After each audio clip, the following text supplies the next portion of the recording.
জাতীয় মাছ ইলিশ আসলে এত একটা জনপ্রিয় মাছ, এটাকে যেকোনো সবজির সাথে কিন্তু এটা অনায়াসে যায়। আসসালামু আলাইকুম, সায়রা রান্না অ্যান্ড বিনোদন কুকিং চ্যানেল থেকে সবাইকে শুভেচ্ছা জানাচ্ছি। আশা করছি সবাই ভালো আছেন, সুস্থ আছেন। আমি আজকে এখানে ইলিশ মাছ দিয়ে পালং শাকের একটা রান্না দেখাচ্ছি।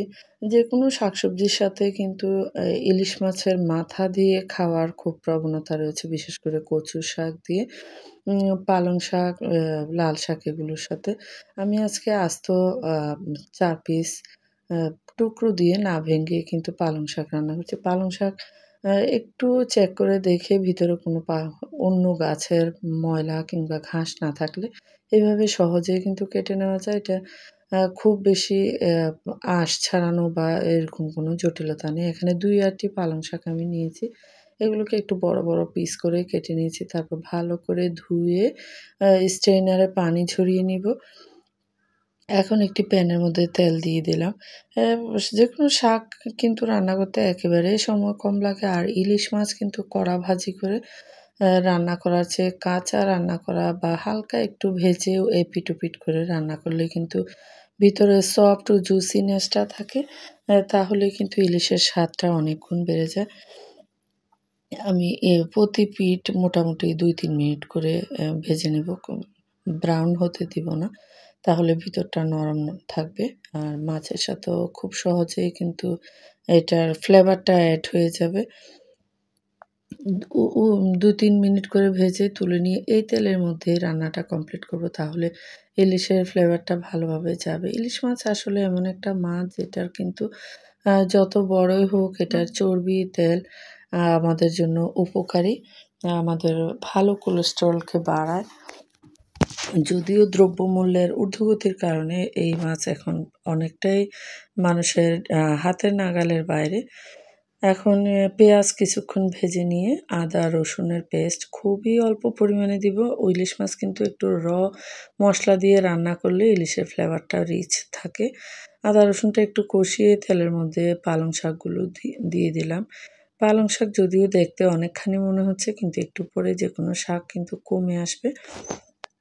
আস্তে, আস্তে হাতা খুন্তি দিয়ে উপর নিচ করে দিব।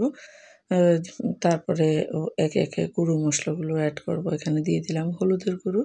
হলুদের গুঁড়ো দিয়েছি 1/2 চা চামচ, মরিচের গুঁড়ো দিয়েছি ১ চা চামচ, আর লবণ দিয়েছি ১ চা চামচ। যেহেতু মাছ ভাজার সময় লবণ হলুদ আছে, সেই সাথে ভাজা জিরার গুঁড়ো দিয়েছি ১ চা চামচ। আর এগুলো এখন ভালো করে একটু কষিয়ে নিব। ঢাকনা দিয়ে কষিয়ে নিলেই কিন্তু শাক থেকে অনেকটা জলীয় অংশ বেরিয়ে আসবে।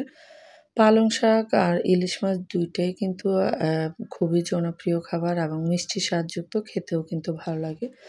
আপনারা যারা আমার YouTube চ্যানেল থেকে দেখছেন প্লিজ একটি লাইক দিয়ে যাবেন। যারা সাবস্ক্রাইব করেননি সাবস্ক্রাইব করে পাশে আর অবশ্যই বেল বাটনটি ক্লিক করতে ভুলবেন না। আপনাদের একেকটি লাইক, কমেন্ট, শেয়ার কিন্তু কাজের অনেক অনুপ্রেরণা দেয়। আর যারা ফেসবুক পেজ থেকে দেখছেন ফলো করবেন। সেই সাথে রান্না ভালো লাগলে শেয়ার করে ফ্রেন্ডস ও ফ্যামিলি মেম্বারদের দেখার সুযোগ করে দিবেন। শাকটা কিন্তু কমে এসেছে, অনেকখানি পানি বেরিয়ে এসেছে। এখন এখানে আমি আ মাছগুলো দিয়ে দিব। আগে কিন্তু ঝোল দেওয়ার কোনো কারণ নেই। কারণ যেহেতু এখান থেকে অনেকখানি পানি বেরিয়ে এসেছে। আপনারা কে কিভাবে ইলিশ মাছটা খেতে পছন্দ করেন অবশ্যই কমেন্টে জানাবেন। আর আমার YouTube চ্যানেলে কিন্তু ইলিশ মাছের অনেকগুলো রেসিপি রয়েছে। বিভিন্ন ধরনের সবজি দিয়ে যেমন রয়েছে, সে সাথে ভাপিয়ে রান্না, তারপর পাতুরি, এই ধরনের রান্নাগুলোও কিন্তু রয়েছে।